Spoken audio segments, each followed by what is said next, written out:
Hey, what's up? Good evening, everyone. Welcome to another episode of the Victorious Ones podcast, the place where gaming meets comics, meets sports, meets movies, as well as inspiration. Of course, I'm your host, King Von Jr. You can follow me on social media on Twitter/X at 301 King Von Jr. You can follow me. You can also follow the show's. Excuse me. You can also follow the show's Twitter page at Victory Pod One. You can also follow me on Instagram at Mr. King Von Jr. You can follow the show's Instagram page at Victorious Ones Podcast. I'm also the social media producer for Perfect Plex Talk Radio, of course, hosted by a friend of the program, Mike Knox, on Mondays at 6 p.m. As y'all know, um, I don't just cover wrestling. That's a pretty big part of my audience, but I certainly cover comics, TV shows, all those things, right? Um, And so just recently, this week was the season finale of season 2 of X-Men 97. A major success for Marvel, for Disney. It was rated 100. It was ranked, it was got a 100% score on Rotten Tomatoes. You know what I mean? And so the critical acclaim speaks for itself. And I mean, just the quality of the animation, the storylines, what have you. I mean, that's like I said, that speaks for itself. And so, it's definitely that review is definitely a testament to to what this show brings to the table, right? And so, like I said, of course, as far as this recent episode was like I said, the finale, episode 9, survival of the fittest. As we all know, it's been a apocalypse season, and of course, Gambit's return. As we all know, of course, I'm sorry. Uh, Last week, of course, was of course the episode where where Gambit returned, as the Horseman of Death, and so of course after that, of course, Gambit had ended up getting saved and had to get rescued. You have to get examined and make sure that Apocalypse didn't completely take him over. And Nightcrawler was definitely throwing hands and feet. You know what I mean? His the hands were ready to eat forever. And I mean, if you look at the memes, like I said, Nightcrawler has become a meme. Like he's become the MVP this season. You know what I mean? And so I would say that he's overtaking Cable as far as being the MVP. And making the case against Jubilee. You know what I mean? And but yeah, of course, this episode was no different. And you know, it was definitely a tough farewell, if you will. Um, like I say, Apocalypse just causing chaos, like he normally does, and it turned out the way that somewhat expected anyway. Um, you know what I mean? So like I said, I'm not going to give out too many spoilers, but yeah, all I know is that that Cable was definitely going in for the kill. You know what I mean? And it was all for the sake of um, what I mean? Sorry about that. Like I said, as far as that, um, like I said, it was all for the sake of saving Gambit from from the from the control of Apocalypse, and Cable's whole mission, his modus operandi, his mo, was to destroy Apocalypse by any means necessary. Um, but it clearly shows that the Cable, was definitely had his crash out moment, much like how Star Lord had his crash out moment in Avengers Infinity War. You know what I mean? And so that ended up cost him. And so like I said, like I said, as far as that, like I said, it was more so just just an inner battle between as far as Apocalypse controlling Gambit, and of course, Rogue was one of the MVPs. That really stepped in to to save him, and Nightcrawler, you know, uh, his him making sacrifices. That's very much on brand for his character, and just being a mutant of fate. Uh, and this episode really depicts that perfectly. Now, in terms of the way this season ended, um, there was definitely a lot left to be desired. But the post-credit scene, um, is definitely has me excited for what lies ahead for season three. You know what I mean? And so yeah, that's that's what it is. And let me see. But yeah, this pretty much that's what it was. So when it comes to Rogue and Nightcrawler. Now, this season, after episode 4, the consistency really wasn't there. More episodes dealing with specific characters, especially that Wolverine episode. Like I said, it was more of a filler episode. You know what I mean? So, as far as that, obviously, of course, obviously, we see the SummerSlam. Obviously, we saw the return of Gambit. Um, what I mean, like among many other things. But just when it comes to that consistency, that compared to season one, it didn't really have that because season one, was constantly about a Bastion, you know what I mean? And the way that it ended too, especially with Magneto ripping the adamantium out of Wolverine's body. I mean, like that. I mean, like I said, that season one just ended on a massive high note. Season two, there were some parts where it started, kind of started taper off a little bit. So as far as like in the end, I wish they would have had 10 episodes instead of 9, just because and plus just more, just have things more fleshed out, if you will. But at the same time, this was, like I said, this was done in the midst of Golden Miles' exit. So after a certain point, you could definitely tell, that his imprint wasn't in it anymore. But yeah, like that's pretty much what it is. And so now it is time to go into. I'm not like missing anything right now in terms of pop culture wise, but yeah, like I said, of course, Spider-Man, as I said before, of course, crossed that $1 billion plus threshold, and I know that there are people who want to argue with me about it, but I still stand 10 toes down. What I mean? Like when it comes to greatest, most popular comic book characters, most popular superheroes, Spider-Man has eclipsed so many. You know what I mean? His biggest competition is from the rival, comic company, Superman and Batman. But when you look at the gross numbers when it comes to merchandising, um, box office, Spider-Man's got that market a lot. Now, of course, overall, Superman has the advantage when it comes to overall earnings, just because he's been around much longer. But in terms of his grip on pop culture, like in terms of next generation stuff, he's been slowly but surely starting to lose some of his grip, some of his edge compared to Spider-Man. Whereas Spider-Man caters to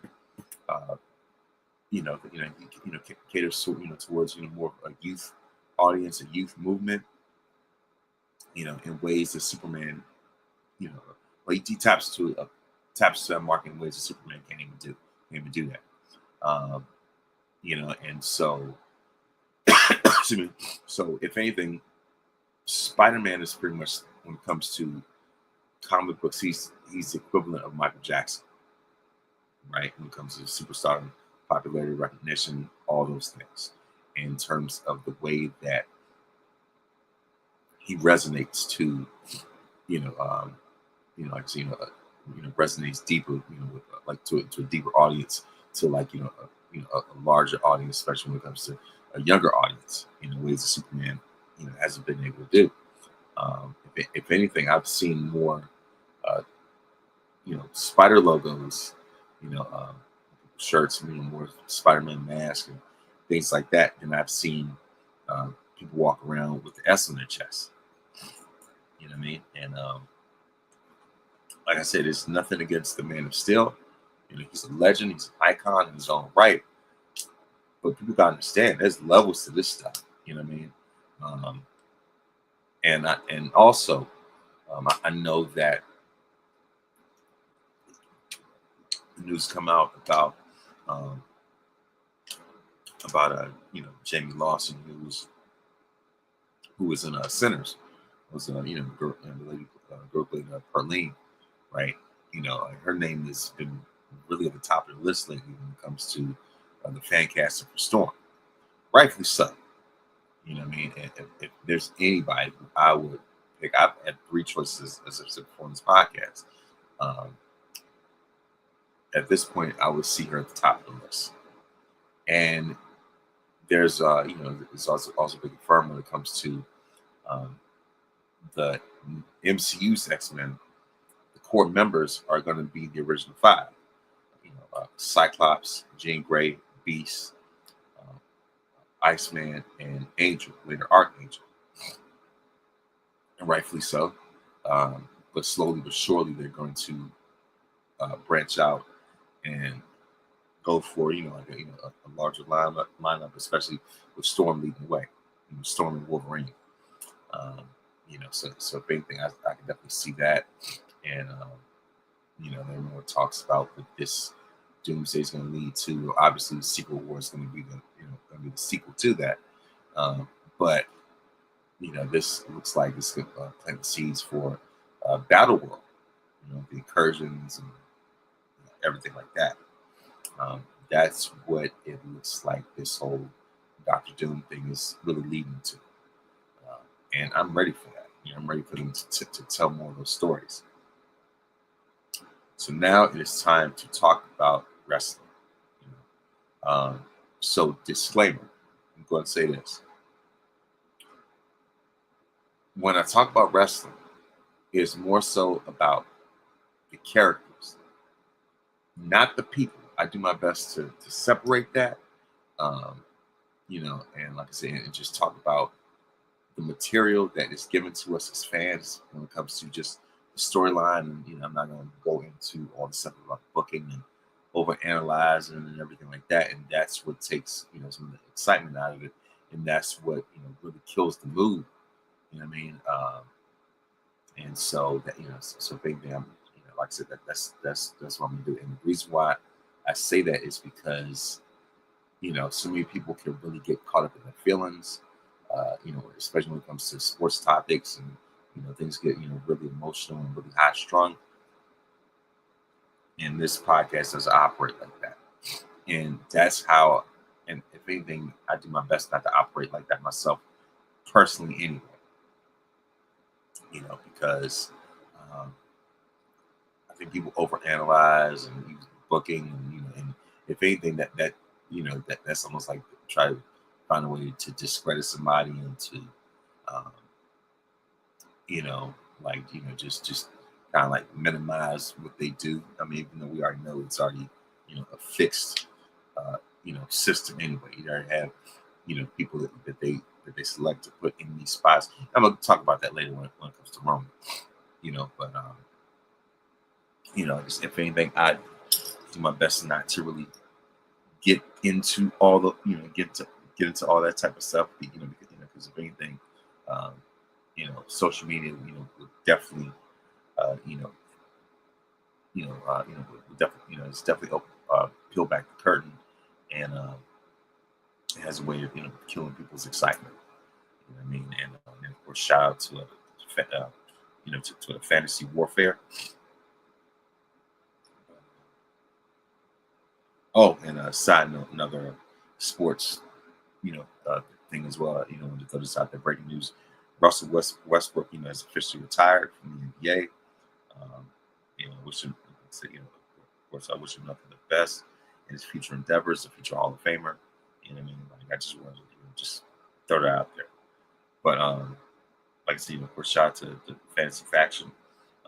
Luke, who's a friend of the program. He's been on here, before. I've been on his, podcast before, so we collaborated multiple times and met each other while in media. Like, so him and I like this. So so when people put a post out on Instagram, more about positivity, and it's definitely much needed, especially with this upcoming discussion I'm about to talk about. But shout out to Luke. Of course, he puts a message out here that says, "This got me thinking. In earlier days, I myself used comment sections as kind of a fan/promo cutting and playing along thing. But as time went on, I found myself getting caught up in the growing Twitter negativity, and it felt really weird. Really weird. It's why we don't have an X account. X account really. I still get caught up in stuff on occasion when I see people being unfairly treated, but still getting caught up in a bad vibe when wrestling is supposed to be fun. Hence why we love playing fantasy league."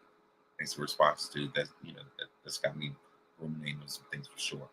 But yeah, I mean, like if because the thing is, um, this wrestling discourse can take a really ugly turn in not just a minute or a second, even a nanosecond, millisecond, whatever it's the fastest. Um, so, like I said, I've even put it out there, in the Facebook group. We don't, like I said, when it comes to hot takes, rage bait, some certain trolling, I don't really play games like that. I'm just throwing it out there. I like to have humor. I like to have, I definitely have a sense of humor, but things can get out of place really quickly, and it's my job to minimize that, to draw the line when necessary. So yeah, like I said, that was my little PSA right there. But before you get back to this regularly scheduled program, right?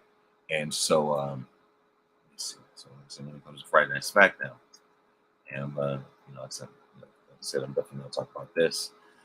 And like I said, there's certain highlights. Of course, you saw that. You saw that. Of course, Chelsea Green celebrated ladder match victory and interim women's title win for SmackDown. And so of course, said it. So that of course, Baron Corbin defeated Trick Williams by way of pinfall to retain the United States Championship. It's like, come on.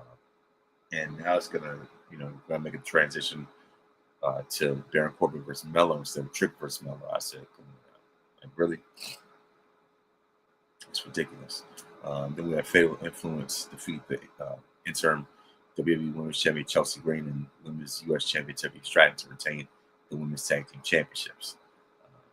And we saw that, of course, Alexa Bliss made a surprise return during the main event, interference, chaos, alongside of Blackout, and of course the main roster debut of Tatum Paxley. And matter of fact, I'm going to get into this match. This Charlotte Flair versus Jade Cargill, a match that we've been waiting for since Jade, signed with the company. Since Jade, like I said, ever since Jade, officially, made her debut on TV. Ever since they had that stare down, that has been, like I said, if anything, that's been the very thing, one of the main matchups that we've been looking forward to seeing. Jade spent so much time, like her first major, well, actually, like of course, kicking things off with Naomi. Like I said, as far as that, and not just that, but of course, next major, probably our biggest program would be against, Rhea Ripley for the women's championship at WrestleMania. Of course, Rhea ends up winning, and eventually she ends up getting sidelined because of an injury, and so that's the title got relinquished, vacated, and held up for that ladder match that Chelsea ends up winning. But like I said, outside of Naomi, outside of Rhea, one of the main storylines and segments and matches that everybody's been talking about, myself, inevitable, Charlotte Flair versus Jade Cargill, right? And if anything, I wanted this to be a WrestleMania match, but the Rhea thing, sabotaged that. I wanted it to be at SummerSlam, but ends up, we end up having a ladder match. And then they finally pull the trigger and make the decision to have it on a SmackDown. Not a big four, but a SmackDown. A match of that caliber should have been on a bigger platform. But as we see, the match unraveled the way it did. And Jade got a lot of unnecessary hate online, blaming her for botches and saying she was the one that botched the whole time. Never mind the unnecessary interference that really threw the time and the chemistry off, right? But it's really not all Jade's fault, even though the internet would like to say otherwise. But Charlotte didn't exactly look like she was the most crisp in that match herself, and she's the one with the experience. So she's supposed to be the ring general, but it should have been better than bigger than better than what they gave us. What I mean? Like as far as this matchup is concerned. Even when I wrote the article about Jade making her debut and making her arrival to WWE, one of the fantasy matchups that I had was Charlotte. That's already checked off. Rhea has been checked off. Bianca Belair, is another one that I have on that list. Obviously, she just her Montez just had a son, and so she's definitely on maternity leave. And it looks like the fingers starting to bend a little bit more, making some progress. Wish you the best and pray for you. Pray for your recovery. But yeah, like I said, the thing is, Charlotte, was one of the main ones I was on my list when it comes to Jade's dance partners. But the match itself and just the like I said, the timing and presentation of it all, it's just like they just set that up to fail to have it on a SmackDown. Like and and I can't even imagine that in 2026 I would say that Vince McMahon knows how to book the women's division better than Triple H. And if anything, the women's division has been in a tailspin as of late, especially with Bianca and Naomi being sidelined. And of course, congratulations to both of them for starting families. But now that both of them on maternity leave, that women's division, no matter what, has been, like I said, it's been burned to the ground. The very same division that that was saved by the women's revolution. Those four ladies broke down the wall and forever changed the perception, the complexion of women's wrestling and how women need to be respected and treated among their male counterparts. And Four Horsewomen, were instrumental with that, along with Asuka, Alexa Bliss, later on Bianca. What I mean? Like it was just a plethora. But now it's Jade is fighting for her life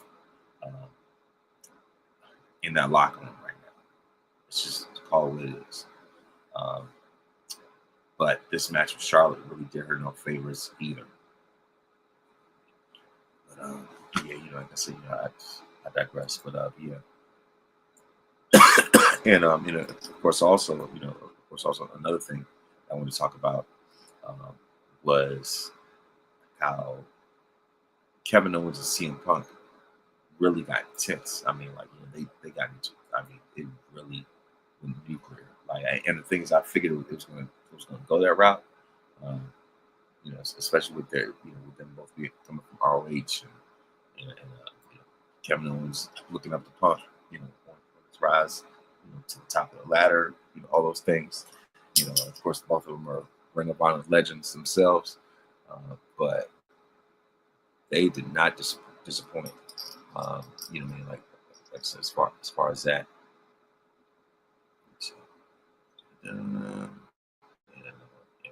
as far as like I said, as far as Jade and Charlotte, like the finish didn't look good, but it's just like like I said, the finishes took points away from this match.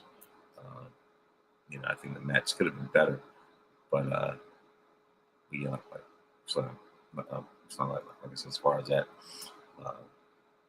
when it comes to like I said, when it comes to CM Punk and Kevin Owens, it's definitely a match that a lot of people have been waiting for ever since Punk has made his return, and for KO to say thank you for all you've done, pretty much. I mean, not so much thank but as far as that, just talking about how I'm pretty sure back in the day you looked up to Punk, but I pretty much thank you for showing them who not to be, and he's talking about how like how Punk sitting on a pedestal of being the best in the world, and KO really what it was, you thank Punk for showing them who not to be in, so he wouldn't be a miserable piece of garbage like Punk. Punk just crashed out. He just couldn't take it anymore. And it was hilarious. I played that clip over and over again. You know what I mean? Like that was hilarious. And like nothing.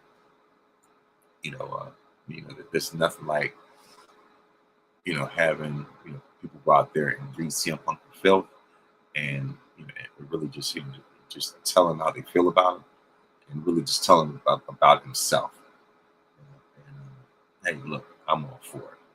And I'm like I said, of course, I'm ready for this one. Now, also at the same time, Punk trying to insult, KO's physique was definitely below the belt, and but yeah, like as far as that, I was like, matter of fact, let me backtrack. So before this, of course, before this, Cody Rhodes made his way to the ring to kick off the show, and so once he got the mic in his hand, he demanded that Randy Orton come to the ring. If anything, it's more than just the title; it's definitely personal at this point. Of course, the Viper immediately obliged him, so Rhodes asked what the crowd wanted to talk about. It usually does. So what do you want to talk about? After a few minutes, CM Punk joins him, and I guess Cody feels like he needs CM Punk to be his BFF, if you will, his bestie, whatever. And of course, Cody asked if he knew about Orton coming back, and Punk said he had no idea that Randy was there. He offered it up to go find Orton with Cody and beat them up together, and Cody turned down his offer and left the ring to go find Orton himself. So as Cody was leaving, this is when Kevin Owens arrives, and they have a brief stare down. Like I said, he had a brief stare down with Cody, who gave KO the mic on his way out. And this is where Punk and Owens came face to face and talked trash. When Nicole just tried to talk him down from apron. Of course, we see that KO was sorely missed, was deeply missed by the WWE, by the fans. And of course, having that was a huge reminder. He's definitely one of the best talkers in today's WWE. And it definitely comes across genuine, which helps him connect more than what a gimmick would. CM Punk would take notes from that. Clearly, KO must have taken notes from Eddie Kingston's promo to Punk's face in AEW. When Eddie Kingston just read Punk for filth, called him narcissistic, and all everything like that. I mean, this was definitely kind of like going in that territory as far as that's concerned. So the segment addressed, Rhodes, Rhodes versus Orton, Rhodes versus Orton, Rhodes versus Punk, and Owens versus Punk all at once at the same time. And, I would say definitely a very efficient use of time, but like I say, in terms of with the way that it was just going at each other, especially KO, like that line right there just set Punk off. I was like, yeah, he definitely clapped back at him, cooked it pretty bad. But yeah, like I said, as far as that, but that's pretty much it when it comes to SmackDown. And now it is time to talk about Monday Night Raw. Um, and there's quite a bit to talk about when it comes to that. And you know, talking about Monday Night Raw, especially when it comes to the champion.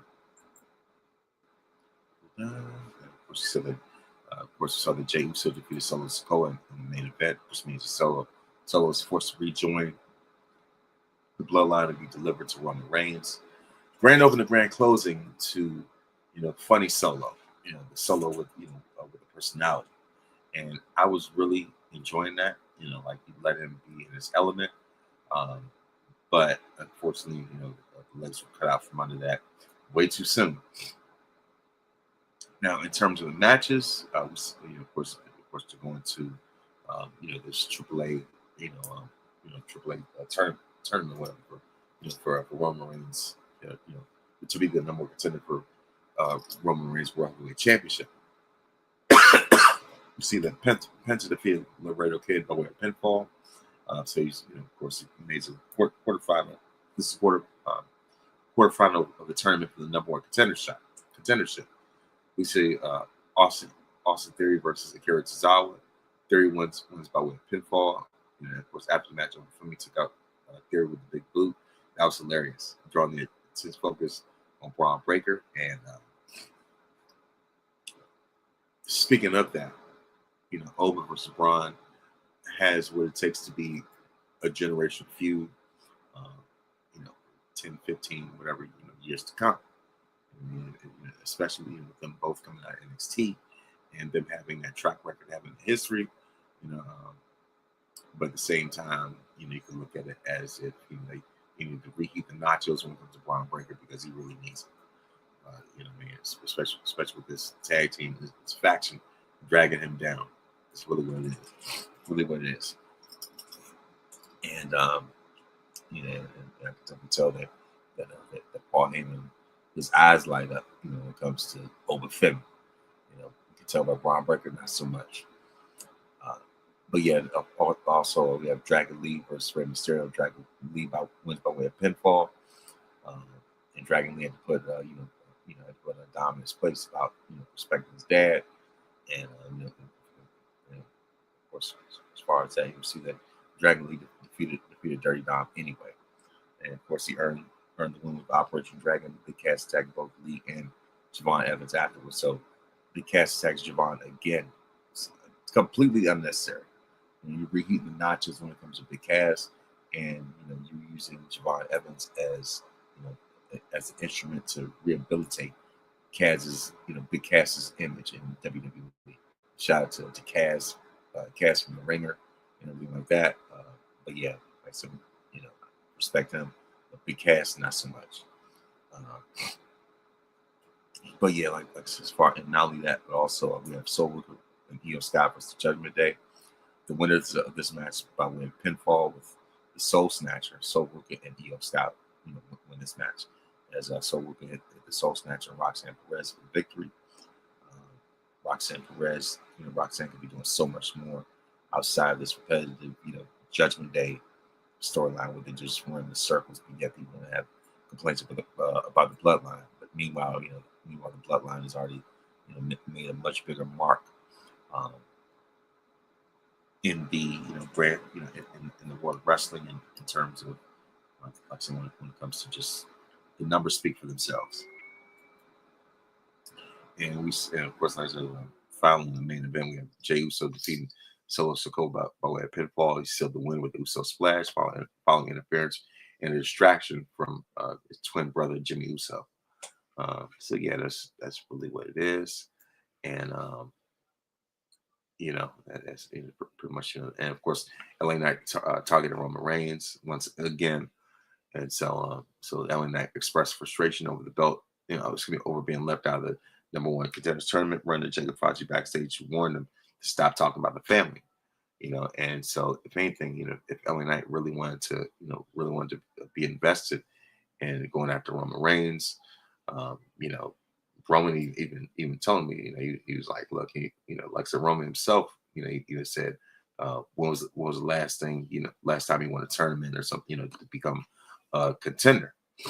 And clearly he hasn't done that. So, but yet he wants to have the fast track to the title. It don't work that way. It don't work that way. And then of course we have for the women's world championship drama. Clearly, there's a lot of it. Stephanie Valkyrie returned to the ring to call out Liv Morgan. Becky Lynch interrupted, stating her own intentions to reclaim the gold, leading to a brawl between Morgan, which blindsided Becky. Becky is definitely more so set on, keeping and maintaining that, the number one spot in terms of, the best women's wrestler in WWE, if not the world, and just being, being that top, that number one, just like how she is on Bleacher Report and Sports Illustrated, everything like that, that she brags about all the time. So I think someone like Becky's got to realize that the division was here with you, and it will, still be there without you. It's just, time for, for the next generation of women to step up. But yeah, if anything, the division that, never revolved around Becky anyway. Don't get me wrong, she's a legend, of course, herself, the four horsewoman. It's definitely between her and Charlotte, in my estimation, in terms of, that spot for, for first or second. And of course, after that, I have, Mercedes and Bailey. But, like I said, Becky wants to continue to show that she still got it. And another thing I want to talk about as well is this, this dialogue that's been happening lately. And I could definitely tell it comes from a very ugly place, because Conrad Thompson, neck beard, really doesn't even really have a neck. It's just a beard, on a triple chin. Him and Eric Bischoff had the nerve to turn on a microphone and turn on the camera and to separate the top and bottom lip to spew such nonsense and really just a place of hatred. Because, for those that may have been living under a rock, Conrad Thompson recently on Eric's 83 Weeks podcast, called Roman Reigns overrated. Those are very strong words, especially from someone, not just anybody who's a fan, but this particular fan, happens to have a podcast and a platform. And to call the current face of the company during this era, to call him overrated is disingenuous, especially when your talking points are redundant and the same, with no facts, no logic, what have you. To say that he is overrated and shoved down your throat, shoved down your throat, shoved in your face, what have you. To call him overrated is asinine anyway. It's ridiculous, right? People can, like I said, they're even some of Roman's, biggest detractors would know that he's not overrated. Roman Reigns, there's a lot of things to a lot of people. But overrated is one thing that you cannot co-sign. And like I said, it's already bad enough that you have, these IWC people, neck beards, and either that don't have no neck and don't have no hygiene, don't believe in hygiene, whatever the case is. These same people who want to, get on their keyboard and talk all this trash about Roman. Now you have somebody who's very much shares their ideologies, but he's got a microphone. So that's what makes it even more dangerous. And thankfully, Conrad was getting cooked online. about that take. The Roman Empire packed him up the same way that Thanos packed up Hulk at the beginning of Infinity War, even without the Infinity Stones. Straight packed him up. And there have been Roman fans, myself included, who have been packing these people up because I know that many of these Roman detractors, you know, like I said, very disingenuous. These Roman detractors have no leg to stand on when it comes to, their talking points, because it all sounds the same. It's almost like they follow the exact same script. They say he's force fed. He's shoved shoved down everybody's throat. He's there because of his family. He doesn't do enough. He doesn't do a lot of heavy lifting. He's handpicked. He's a chosen one. Da da da. He's born. His Mike's worked and all that. Da, da, da. I mean, they talk about this dude like he's the worst thing that ever happened to Earth. They talk about this guy outside of the name that God gave him.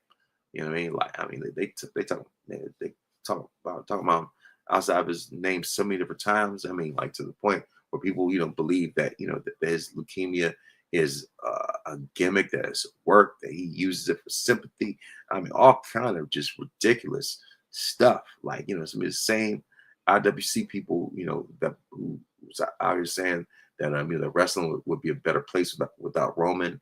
Of course, after they found out that they had leukemia, you know what I mean? Like, they were booing this guy even after he had cancer in remission. I mean, all these things, like, like this, like that's the part where it just gets ugly, where fandom gets ugly.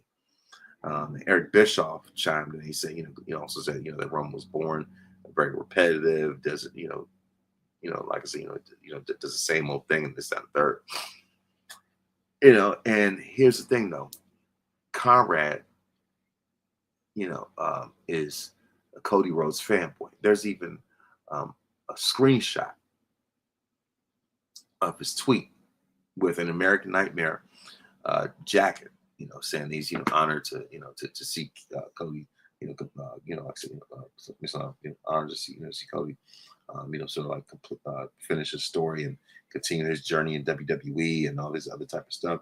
And the thing about it is that Conrad represents the old guard of fans who don't want to let the past go. He represents that old guard that's set in their ways, that despises anything that is not deep south and the territories and things like that. He's definitely comes off as somebody who romanticizes the territory era. He romanticizes that type of stuff, calling Roman overrated and can't wrestle and one-dimensional and boring and everything like that, as if the Ultimate Warrior didn't exist. Conrad's old enough to have witnessed the Ultimate Warrior in real time. You want to talk about a guy who was a one-trick pony, where you've seen one match, you've seen them all. Ultimate Warrior is definitely in that conversation. Roman Reigns, from bell to bell, would dog walk the Ultimate Warrior on his best day. Roman Reigns would dog walk that man. Roman Reigns, from an in-ring standpoint, from a storytelling standpoint, from an athletic standpoint, match quality standpoint, all those things, clears Warrior's legacy altogether. If anything, Obafemi is already clearing Warrior, is on the fast track to clearing Warrior's legacy or whatever. You know what I mean? Like, come on now. Like, you want to talk about overrated and stagnant, that right there. Not only that, but of course, Conrad said, talking about how Roman's not in the same league as Hogan, and talking about and things like that. You want to talk about somebody who had repetitive matches. That red and yellow right there was very repetitive. And Bischoff talking about Roman being born and things like that. Last time I checked, the NWO became stale to a certain point. After the end of the Sting storyline, NWO and overstayed his welcome. So for Eric to say what he said, he's the last one to call anybody boring and repetitive. Because Hogan himself, before joining the NWO, was getting booed out the building when he was still, rocking that red and yellow '80s, color scheme. It wasn't until joining the NWO that injected new life into his career. Um, Before that, oh yeah, Hogan, he was on his way down, and he needed that shot in the arm. He needed that color palette swap with the NWO, to bring new life to his legacy. Um, and even the NWO itself, to a certain point, had gotten stale and run its course. For all the complaints that you have about the bloodline, the NWO was doing that themselves because clearly, the fans were bored enough, were bored. Got to the point where they got bored of WCW and the NWO to the point where WCW ended up losing the war because the fans had enough. So clearly, there was a lot of stuff that was repetitive and boring about WCW enough to the point where it no longer exists. Same Bischoff that ran that company into the ground and let Hogan and all of them run over him. The same Bischoff and got the nerve to talk about lack of creativity. The same one that that was pushing these dudes who were past their glory days into these main event spots. So long before WWE's been doing that or whatever, Bischoff was already doing that first. So yeah, so if anything, for them to say what they've said about Roman is ridiculous. But matter of fact, I got to the point where I even created a thread, an essay basically, on Twitter, where I was clapping back at at Conrad and in this discourse and all this other type of stuff. And so so for people to to try to discredit discredit Roman, saying he's handpicked, I mean, an industry plant and everything like that. Well, first of all, this is and this is a line of work where they already have a system that's set in place. They already picked and chosen already who's going to be in certain spots based off of the business that this said superstar brings, based off of, what type of charisma that they have, what type of appeal, fan appeal and aura, all those things like that. Tickets that they sell, all those things, and that's what puts them in these positions because they've proven that, that they can be successful when it comes to the business standpoint. You know what I mean? Like I said, as far as that. So who isn't an industry player? Who hasn't been handpicked? Hogan himself was handpicked. By Vince Jr. That's how all that stuff. WrestleMania kicked off and everything like that because he was handpicked. Vince McMahon had a vision in terms of his expansion, and and Hogan was the guy that was in Vince's vision for that, the national global expansion of wrestling and to be the franchise player, as I always say. So, if anything, he was handpicked and JBL ran Red Conrad, he cooked him. He completely cooked him, talking about, like bringing up an argument about contracts and things like talking about, what type of contract Roman restructured or whatever the case, type of a contract that Roman had a say in, but what about whatever contract, that Hogan had a say in, the creative control clause, things like that. You know what I mean? And so, blaming Roman for being a politicker, but the guy that you are championing, Hogan, he was the master politician, and trying to discredit, Roman's main event, saying, look at his dance partners, you're getting carried and things like that. But at some point, common denominator logic has to factor, has to play a factor, right? So for Roman to be in that many main events, And for him to generate the business that he's generated, the money the money that he's generated, the business that he's done, clearly he's doing something right. Clearly, he's, he fits, what they're looking for. You know what I mean? Um, they tried to put Cody in that spot, but it's been falling flat. CM Punk has been in that spot multiple times, and it has not worked out the way that he thought it would. Because clearly, Roman has proven that he's a much better commodity in that position than CM Punk.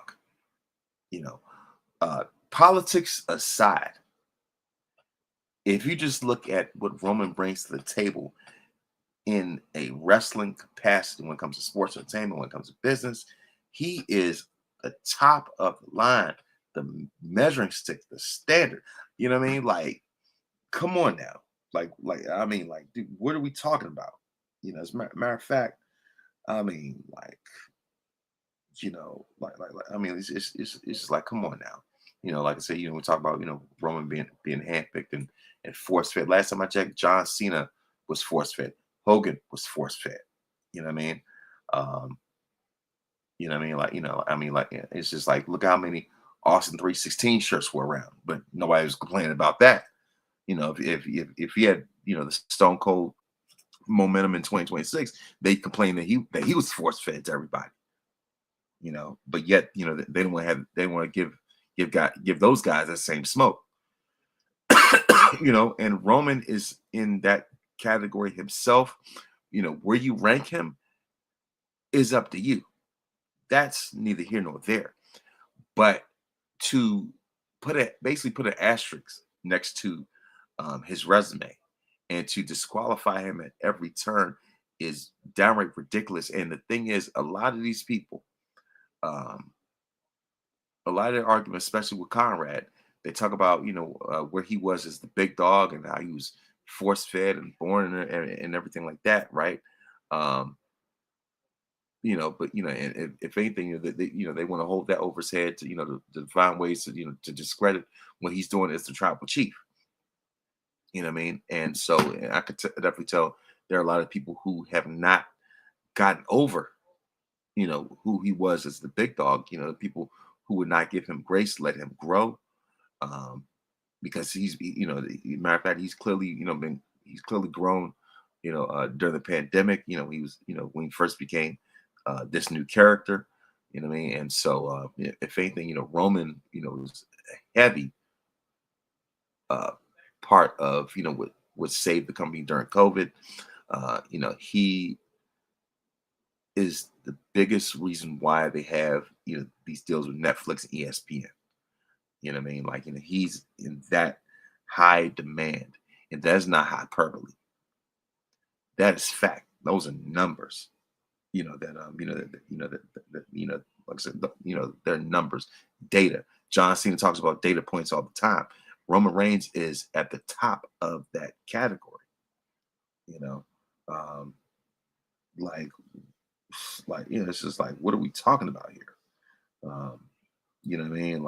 Really, because I even said for myself, I'm all for classic wrestling, but some of the old schoolers take it too far when it comes to that takes on Roman Reigns. And Conrad, is definitely that guy. He definitely fits that mold. You know what I mean? So, and the thing is, especially when it comes to, like I said, as far as let me see this again. Like I said, when it comes to Roman, there's just a double standard, which is unfair. People talk about, he's in his position, because he was handpicked, because he was chosen because of his family, and this, that, and the third. Last time I checked, The Rock is from that same bloodline. Last time I checked, The Rock had a bad gimmick before he, got into his groove, right? Yeah, all right, yeah, whatever. It took Roman, longer to get to that point, but a lot of that was because of Vince was so set in his ways to make him a Samoan John Cena, that it definitely set him back for quite a bit. You know what I mean? But but it's just like, come on now. It's just that he was given the worst material possible. You know what I mean? And of course, because that, like I said, the internet vilified him. And, but of course they want to turn a blind eye to anybody else's, blemishes or whatever, right? Like I said, Rock was Rocky Maivia, but as soon as he turned to The Rock, and everybody was, forgave him and, and let it go, like nothing happened, right? And so, like I said, in terms of, Roman, his family, it's not his fault that he was born to that family. He didn't pick and choose what family to be born in, the same way that you cannot pick and choose what family to be born in, the same way I cannot pick and choose what family to be born in. So a nepotism thing, and the thing is, people start families all the time. Wrestlers, like I said, start families all the time. Like I said, like I said, they start families all the time, and of course they would love to, I'm sure many of them would love to get their kids in the business in some, some way, capacity, whatever. And so, we're gonna fault them for that. Like, come on now, like seriously. And last time I checked, when Cody finished the story, that was a nepotism storyline right there. For him to avenge his dad, for a title that he never won, that's a nepotism storyline. And the thing about it is that, if anything, the bloodline is, closer to the Four Horsemen than Conrad wants to admit. He doesn't want to acknowledge it, pun intended. But Ric Flair himself, was on A&E, praising Roman Reigns. You know what I mean? Like, guys like Ric Flair, The Undertaker, John Cena, Stone Cold, Shawn Michaels, all these dudes, like seeing, even though Brett wasn't on there himself, but he has spoken highly of Roman himself, and there are people who, want to say, oh yeah, it's industry plan and they're supposed to say this, but no, let me tell you this, game recognizes game. I would rather listen to, the commentary of, the biggest legends of all time over, the opinion of con artist Thompson in the IWC.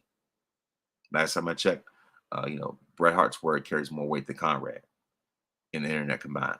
Shawn Michaels' word carries more weight than that. Undertaker's word carries more weight than that. Stone Cold's word carries more weight than that. So, so clearly they see something in Roman that others want to ignore, and, hot takes, do not override history. Plain and simple. Roman is historic. And, the thing is another little fact. Roman's generated $200 million at the gate when it comes to, being a WrestleMania main eventer, right? So if the standard of greatness includes how many tickets that you can sell, then Roman's in that category, along with Hogan, Austin, Rock, and Cena. The data speaks for itself, but they don't want to hear about logic.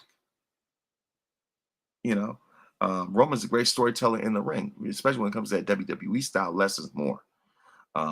Eventually gonna be wrestling. I believe he's gonna be wrestling Penta, and so I think he's definitely gonna have a stellar match. And once Penta, speaks highly of him, they're gonna be mad about that too. You got people who were mad that that Roman was being a part timer, but now now that he's having showing up more often, people want to complain about that too. Like, come on now, make up your mind. Like I said, when it comes to WrestleMania legends, like I said, the four biggest ones objectively, like I said, from an objective standpoint, would be Undertaker, Shawn Michaels, HH, Mr. Red and Yellow, of course, and Roman Reigns. Those are the four biggest names when you think about it. Like they had the four biggest contributions when it comes to WrestleMania legends and icons or whatever. And so the thing is, what makes the likes of Hogan, Austin, Rock, and Cena and all them the GOATs is because of the business that they did, the money that they generated, and just the natural, just the aura that they had. And Roman has his own aura. You know what I mean? So, and the thing is, he is head and shoulders above everybody else, when it comes to his generation. I know they want to put Seth Rollins in there, but even Seth himself knows that he cannot compete with Roman when it comes to the total package, everything, all things considered. when it comes to just carrying the company. He knows that he is not in the same class as Roman when it comes to that standpoint. And there are people who want to bring up Paul Heyman, right? And of course, Conrad wanted to give Heyman all the credit in the world for for saving Roman and acknowledge Heyman as if Paul Heyman is the ultimate sole reason of behind Roman's success. But last time I checked, yes, of course, that first Bloodline run was amazing. But last time I checked, Roman won the Royal Rumble, became the World Heavyweight Champion, and is having this run, and the Bloodline is back on top without Paul Heyman. Roman's doing all this stuff without Heyman. Meanwhile, they try to get Heyman to to replicate that Bloodline success, and and use Seth Rollins and the Vision to to replicate that. But clearly, it's that experiment has blown up in his face, like a chemistry experiment. You try to try to cut and paste and put Seth Rollins in that spot. It fell. You try to use the Vision. You try to replace the Bloodline with the Vision. It didn't work. It hasn't worked. So clearly it shows that Roman has his own value to has his own value. And so I mean, like as far as that. And as a matter of fact, there people seen somebody bring up the example of Tom Brady and Bill Belichick about how Brady and Belichick had all this Super Bowl success, but Brady goes to Tampa, wins a ring without Belichick. Belichick, with the Patriots, they fall on their face, right? You take Heyman away from Roman, the show goes on. Doesn't miss a beat. Matter of fact, Roman's winning without interference.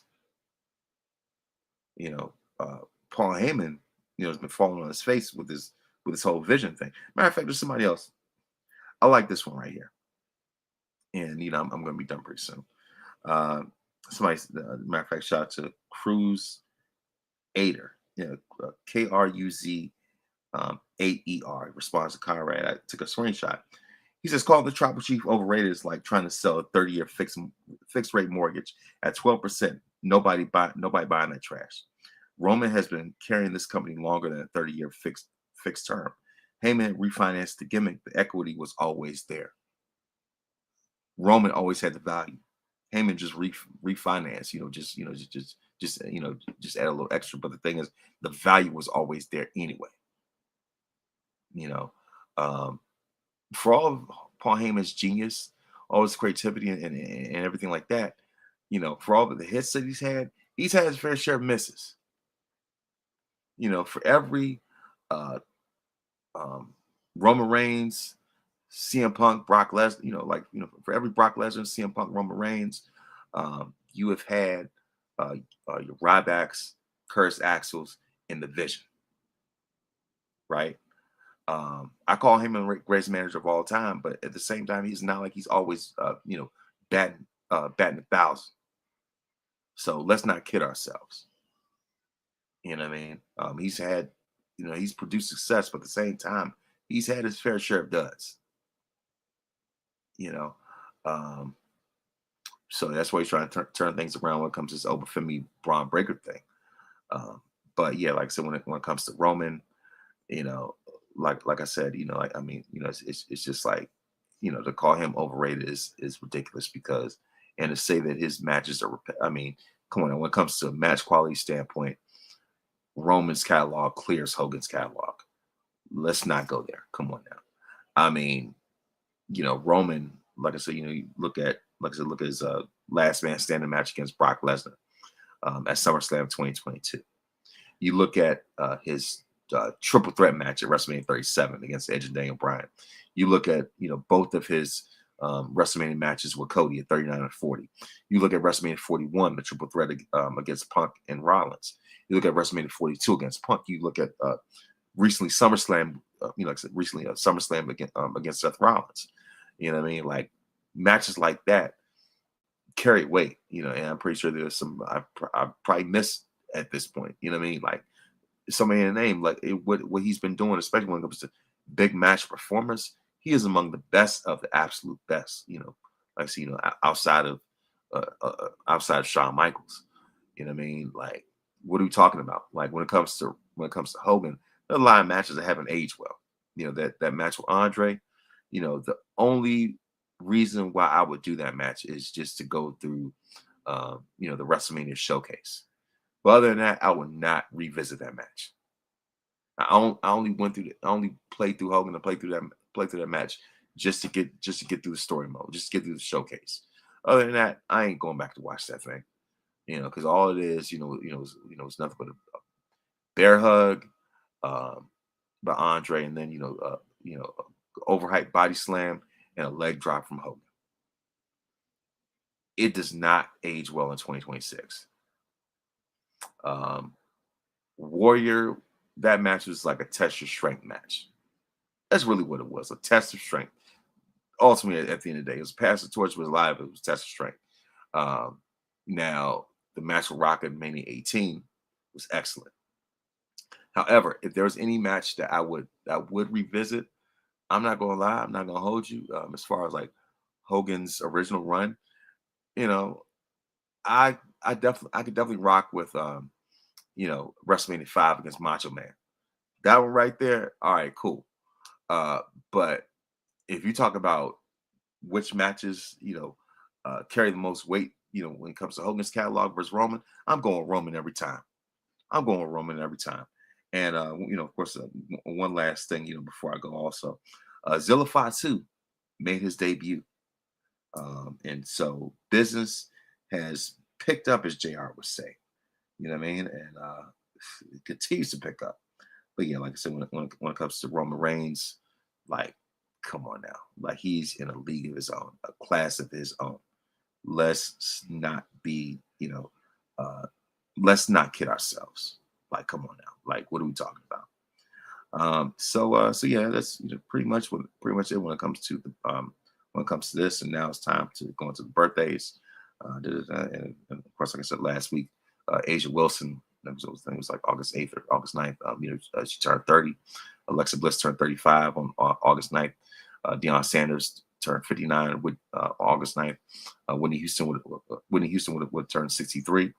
On August 11th, Viola Davis turned 61. Chris Hemsworth, of course, turned 43.